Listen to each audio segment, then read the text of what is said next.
In addition to one of our guests today, Carl Jung, coming in to observe consciousness, how it moves, how it expands, how it shifts and changes. We have another dear guest that I've personally invited in on this day, one that you probably don't know, probably never heard of, probably never will after this shout.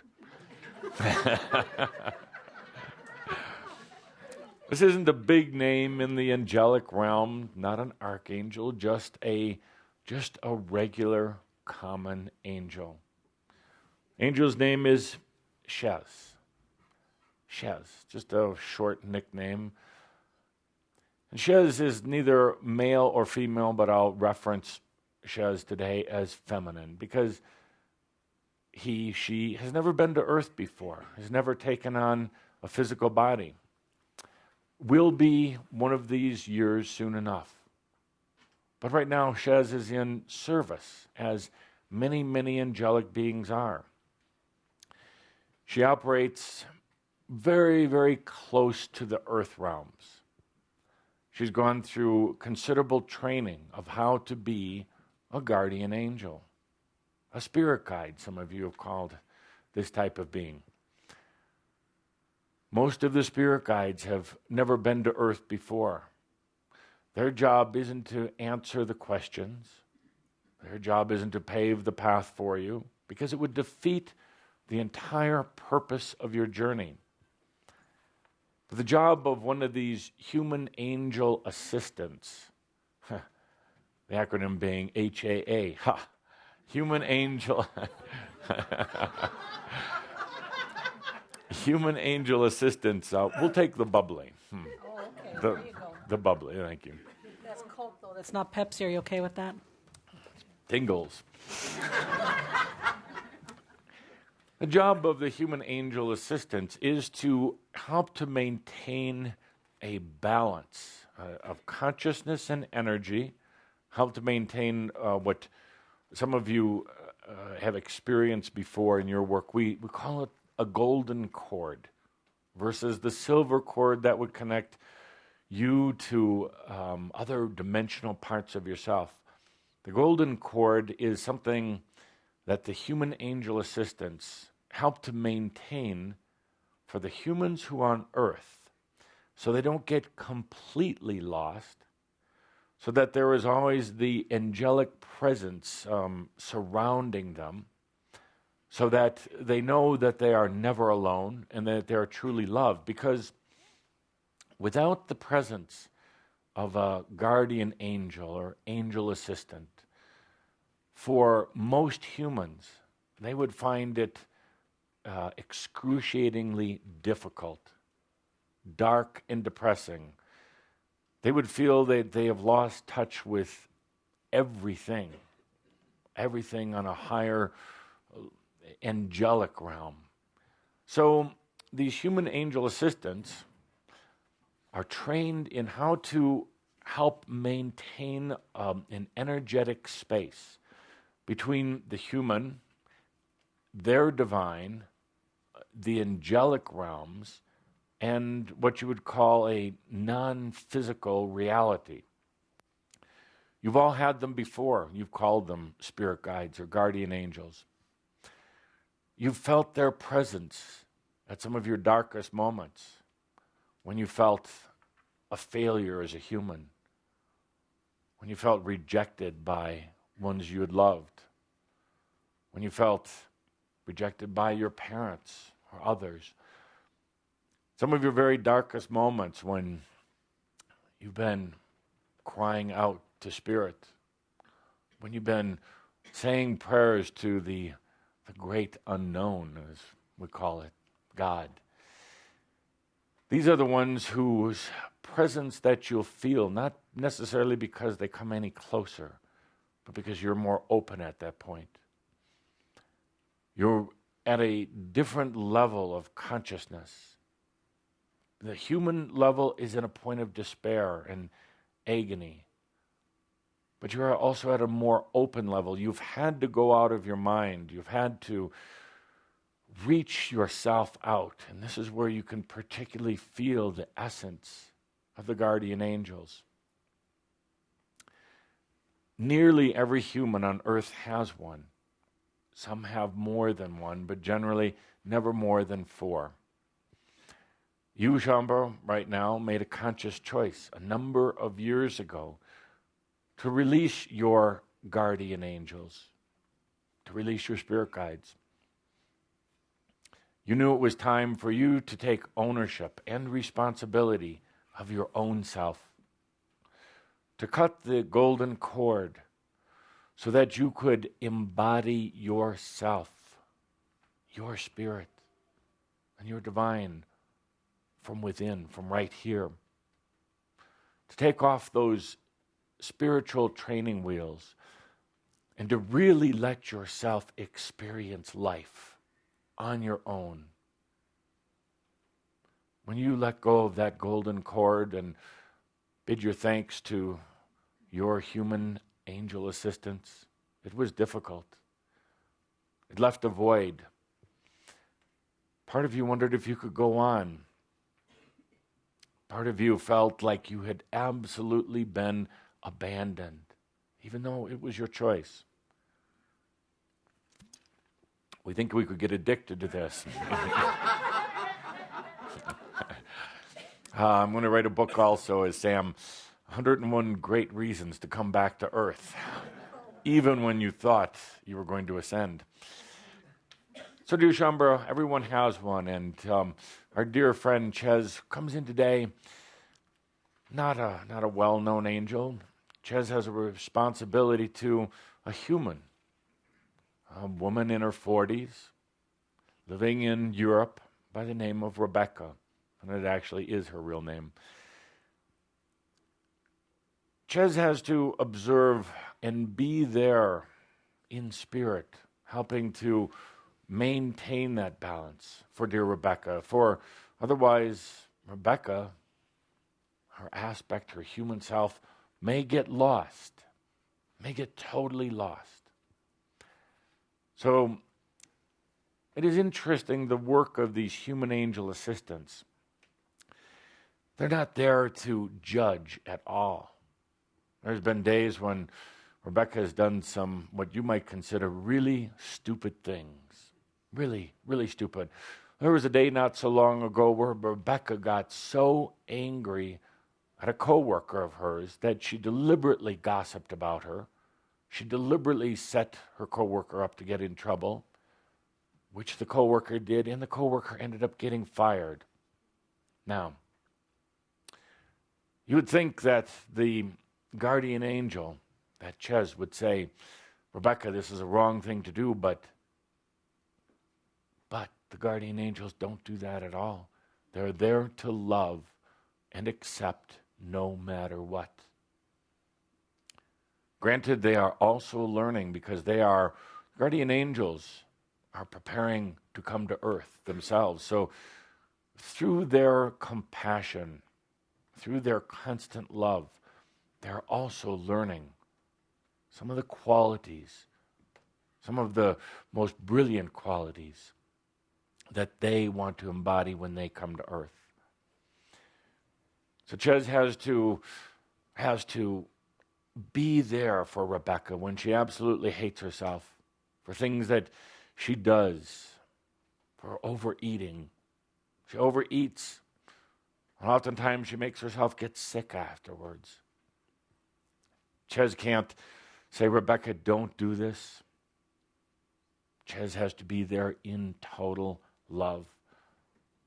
Now, some of you, we can feel your temperature go up a bit. Why don't the angels, why don't they yell out and tell her to stop doing that?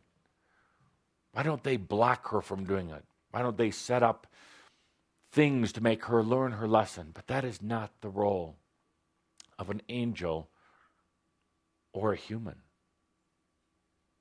The role of the guardian angels is constant love, constant compassion. There was a time when Rebecca had thought about taking her own life. She'd been married, divorced, married, divorced again, no children, doesn't really know why she wants to go on living. She has a job, but not a very good one. She has friends, but she doesn't let them get close. And by the way, she's not Shaumbra. Potential candidate, of course, but she's not Shaumbra. She doesn't even know what to believe when it comes to God. She's going to church, but didn't feel it resonated with her. She prays a lot. She prays a lot right now. And that's when Chaz can really come in close and just try to radiate love and compassion as Spirit would do. Rebecca prays to the great unknown, as we like to call it, God. This great unknown. Humans set up God as so unknown, off somewhere else. Humans set up God as this being that knows everything about them, but they know nothing about God. Humans set it up that God can see everything, but the human sees nothing of God. Humans set it up that God is all powerful. In a flash of the eye, can wipe out an entire universe and create another one. But humans see it that they have no power at all to do anything other than maybe get through the day. The humans pray to this great unknown out there somewhere. And it remains an unknown, a mystery. And then stories and books get written about it that turn it into even more of a mystery and more of a punishment and more of a judgment and less and less and less of love. That is why it has been so important for the guardian angels to be there, to radiate this love, to radiate this compassion, to be there for humans no matter what, even when they're thinking about taking their own lives or the life of another. You realize that there are guardian angels for ones who are about to kill another human. Terrorists, they have guardian angels. Guardian angels don't have a preference for religion or any belief system. That's not their job. They're not there to tell a terrorist not to do something. And they're actually not there to warn other humans to be careful or cautious that there could be a terrorist situation.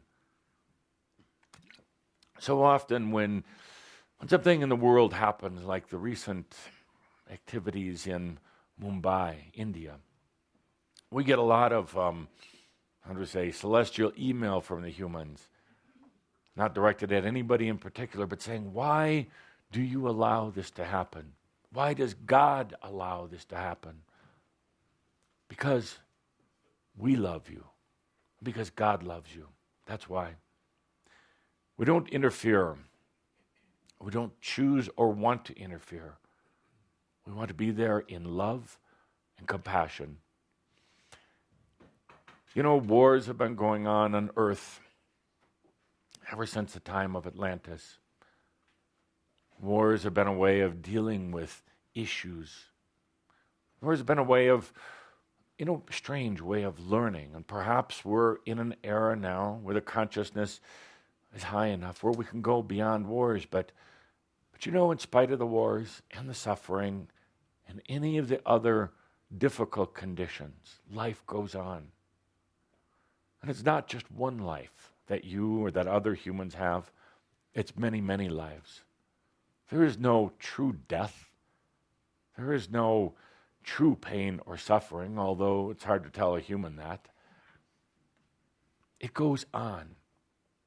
It continues to evolve. And happily to say that, that the human condition and the human consciousness continue to raise, continue to expand. We know that there are days when you say, it looks like we're going backwards. You get these dreams or imaginations that the world is going to fall back into a slump Go back to the Dark Ages. Sometimes you connect consciously with some of these future sci-fi type of movies where the world has been decimated by war, by the environment, by the other conditions, and it's just a survival type of environment. But it's not that way at all. It's not going to be that way at all. The level of consciousness on earth right now is too high for that. It's not going to go backwards. There are humans like you, Shambra, and other humans who don't call themselves Shambra, but might have an affiliation with another type of group or just by themselves, that have brought up the level of consciousness on earth to where it can't go back to Dark Ages. It can't go into a form of annihilation on earth. It can't go to a point of old world wars anymore. It's a changing world and changing for the better. And there are still difficulties, indeed. There are still many humans who resort back to some very dark ways, some very challenging ways. But the world is going forward. You could take a deep breath with that. So Chaz comes in today to observe not just Rebecca, who he's working with. He's taken a little time off to be here with Shambra, and he wants to go back, or she wants to go back. Forget which is which. She wants to go back and talk this over with some of the other guardian angels. What it's like for them. What she saw here with this group of Shambra. What she sees with the potential of humanity. So we're asking you to invite in and actually honor not just Chaz, but all of the guardian angels who are working across earth right now, who are there in total love and compassion for the humans, no matter what they choose to do. No matter what they choose to do. And perhaps there's an important thing to be learned from Chaz for each one of you. Total compassion and love for other humans. You don't have to be a guardian angel in service in the other realms to take on that role. To have total love and compassion for yourself. For yourself. Just imagine, you used to have guardian angels or spirit guides not so long ago. They loved you unconditionally. Imagine now using that as a standard for yourself. Totally loving yourself. Not the kind of love or the conditional love that you tend to have. You can love yourself on the good days, loathe yourself on the bad days. No, we're talking about that same purity that the guardian angels have had for you. And then just imagine for a moment, having that same compassion in your everyday life for other humans. Total love. Total compassion. That means not trying to change them and not feeling sorry for them. You know, one of the first things they do in working with and training the guardian angels is they teach the guardian angels, don't feel sorry for a human, ever, ever. Tough lesson. It's a little bit different because these angelic beings haven't been to earth before, so they don't have some of the overlays that you do. But yet, the moment that their energy starts coming closer to this earthly dimension, it's so easy for them to start feeling the sorrow, replacing compassion with sorrow. But does that really do a human good? How would you like it if your guardian angels had just felt sorry for you? Wouldn't you feel like a bit of a failure if you could feel that energy around you, feeling, I really feel sorry for Mary? Wouldn't that be an awful thing to wake up to in the morning and feel around you all day long? Maybe not. Maybe not. We'll talk about that in just a moment. So, Humber, you are the standards. You are the human angels on earth right now. Can you imagine having that level of compassion and love for another human, that you're just going to love them and accept them?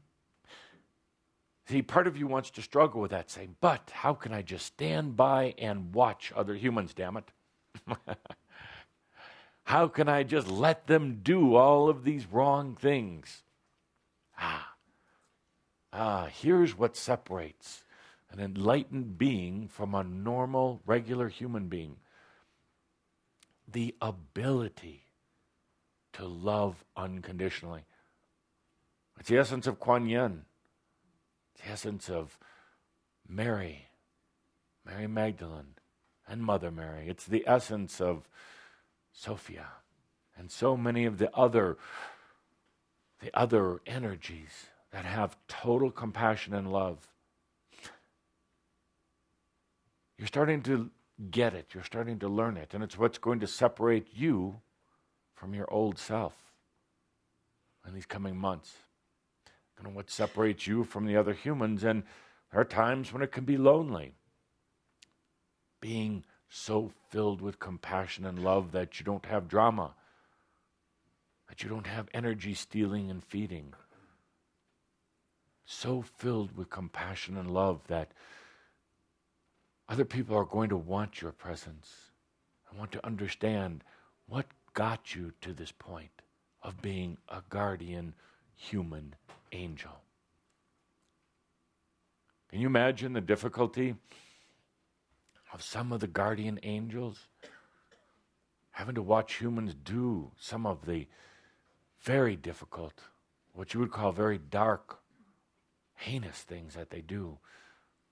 And the guardian angel stays balanced, stays loving, stays there for that human, maintaining that golden connection, that golden cord, because all will be accepted back in the other realms. So, we tell you this today because, first of all, you release this need or desire to have the guardian angels when you started going through your awakening process. Now, you have correspondence. You have angelic beings that you work with all the time. But you don't have to have the assigned beings maintaining that energy space for you anymore. That's one of the reasons it feels a little lonely at times. One of the reasons why, you'd love to have that, it's like a blanket. These guardian angels are like a blanket. You'd like to have that back around you. But you also know that you're maturing in your consciousness. It's time to let go of that blanket.